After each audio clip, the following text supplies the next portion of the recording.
আল্লাহ যখন এই পৃথিবী সৃষ্টি করলেন, পৃথিবীর মধ্যে ভাইব্রেশন হচ্ছিল, কাঁপাকাঁপি। আল্লাহ পৃথিবীর কাঁপাকাঁপি বন্ধ করার জন্য পেরেকের মতো পাহাড়গুলোকে পৃথিবীতে ঠুকে দিলেন, কাঁপাকাঁপি বন্ধ হয়ে গেল। এই দৃশ্য দেখে ফেরেশতারা বলে, ইয়া রাব, পাহাড়ের এত শক্তি, আপনার সৃষ্টির মধ্যে পাহাড়ের চেয়ে শক্তিশালী কিছু আছে? আল্লাহ বললেন আছে। সেটা কি? আল্লাহ বললেন সেটা লোহা, কারণ লোহা দিয়ে পাহাড় কাটা যায়, ঠিক কিনা? লোহার কথা শুনে ফেরেশতারা অবাক।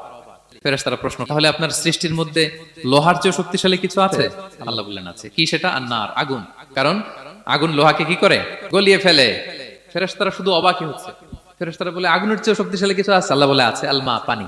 কারণ আগুনে দাউ দাউ করে জ্বলে ওঠা আগুনের মধ্যে পানি দিলে আগুন অস্তিত্ব হারায়। ফেরেশতারা শুধু অবাকই হচ্ছে। তারা বলে, তাহলে পানির চেয়ে শক্তিশালী কিছু আছে? আল্লাহ বলেন আছে, আর রিহ, বাতাস। কারণ বাতাস পানিকে একদিক থেকে আরেক দিকে নিয়ে যায়। জলের মধ্যে বায়ুর উচ্ছ্বাস লাগলে জলোচ্ছ্বাস তৈরি হয়, ঠিক কিনা? ফেরেশতারা আবার অবাক হয়ে বলে, তাইলে বাতাসের চেয়ে শক্তিশালী কিছু আছে? আল্লাহ বললেন আছে। সেটা কি? বলতেছে বনি আদম। ওই মানুষ শক্তিশালী যে গোপনে দান করে, এত গোপনে যে ডান হাত কি দান করলো, বা হাত সেটা টের পায় না। পড়েন সুবহানাল্লাহ।